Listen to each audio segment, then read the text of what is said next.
Please welcome the Executive Director of Students for Life, Kristan Hawkins. You know, I've always said that my story really isn't that extraordinary.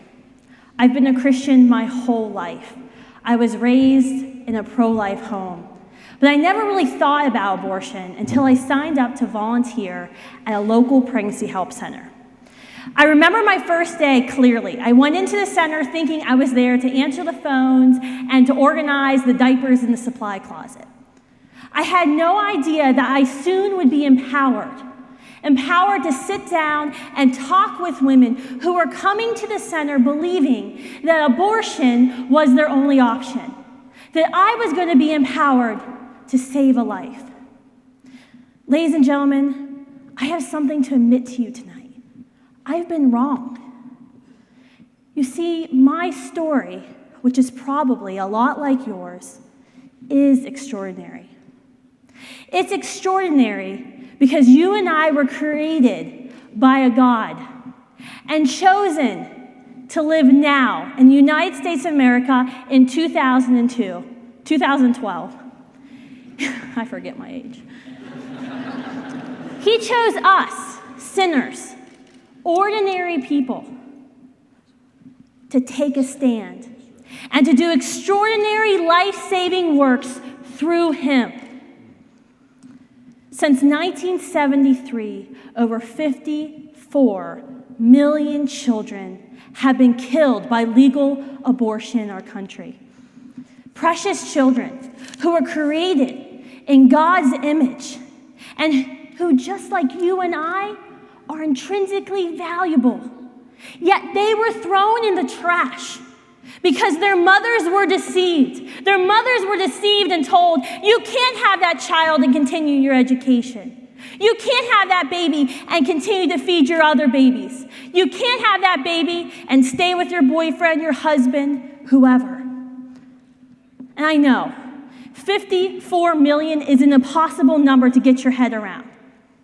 That's more deaths than all casualties of war our nation has sustained, more deaths than any disease, more deaths than Middle Passage, more deaths than the Holocaust. But think of it a different way. In fact, if you were born after January 22nd, 1973, I want you to raise your hand right now. Congratulations. Those who have raised their hands are survivors of legal abortion in our lifetime. We've survived, but a third of our generation did not. Our brothers, our sisters, our cousins, our best friends, our husbands and wives, they are missing today because of abortion. But brothers and sisters, there is reason for joy. And I hope you can see it, because the tide is turning in our nation.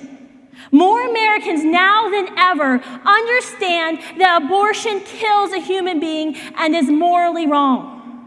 And despite the ruthless attack against life these past 4 years in Washington, D.C., momentum is on our side.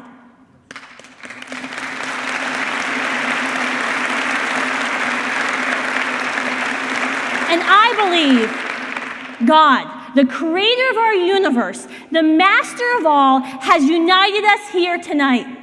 He's united us, ordinary people, sinners. He's chosen us to be his hands and feet to abolish abortion in our lifetimes.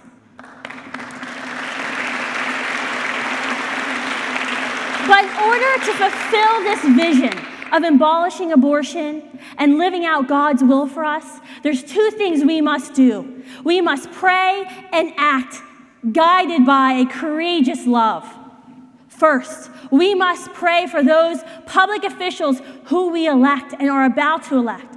We must pray for those who are hurting and work actively against us every day. We must pray for the preborn, their mothers and their fathers, and those women who've already chosen abortion. And finally, we must pray to our God and ask him where we need to engage in this epic battle. And then after we've prayed, living courageous love, we must act. We must register to vote and make sure we know when we need to vote and where we need to vote. And then we need to go to every single person sitting in our pews, in our workplace, who we know as a Christian is pro-life, and make sure they're registered to vote. And they understand they can't waste their vote this November. We have to get out on the streets, and we have to go door to door and talk to our neighbors and friends about abortion. And finally, on November 6th, we've got to get out and vote. And if you can, take the day off work and drive everybody you know who's pro-life to the polls. As Tony mentioned, in 2000, the choice between a pro-life and a radical pro-abortion presidency came down to 500 votes in one state. Your vote matters. It doesn't matter what state you live in, because you're speaking for someone who can't be here today. But friends, don't stop on November 6th. Being pro-life is not something you do every 4 years. It's something you do every single day, no matter how old or how young you may be. It's the way you live your life. In addition to electing public officials, we have to be out there, providing hope and healing and changing the hearts of our neighbors, passing state and national legislation to protect the preborn, their mothers and fathers, from Planned Parenthood and the abortion industry. We have to be there as a church to welcome back our daughters when they call and say, I made a mistake, I'm pregnant. We have to be there in the schools, starting Students for Life groups, educating and helping those most targeted by the abortion industry, this generation.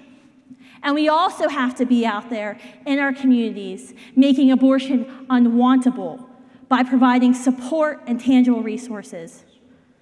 Ladies and gentlemen, today is the day that God is calling you.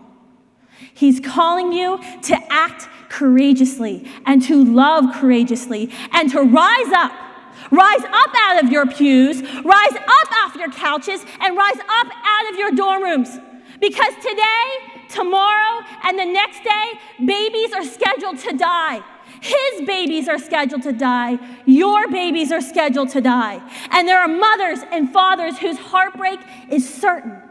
And just like how our God sent his only Son to earth so he may die on a cross so that we may have everlasting life, we must begin to live our lives so that others may live. I challenge each of you today, dedicate your short time here on this earth, your life, to something bigger than yourself. Love courageously and be his hands and feet no matter what it costs you. It's our time to abolish abortion, and you survived and you were chosen. Today, I pledge to defend life always, and I hope you will do the same.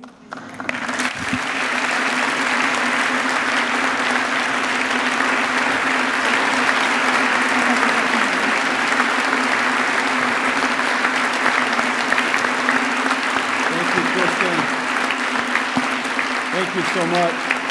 You know, Kristan, one of the things that gives me great hope for America is that I believe America is growing in its understanding of the sanctity of human life, and nowhere is that more evident than with our young people. That's right. This is the first youth generation since the handing down of Roe and Doe in 1973 that's actually pro-life. Most people believe you're pro-abortion. As you get older, you get more pro-life. But that's not the case with this generation and the one behind us because of ultrasound. Thank you. Thank you, Kristan. Kristan Hawkins, thank you so much.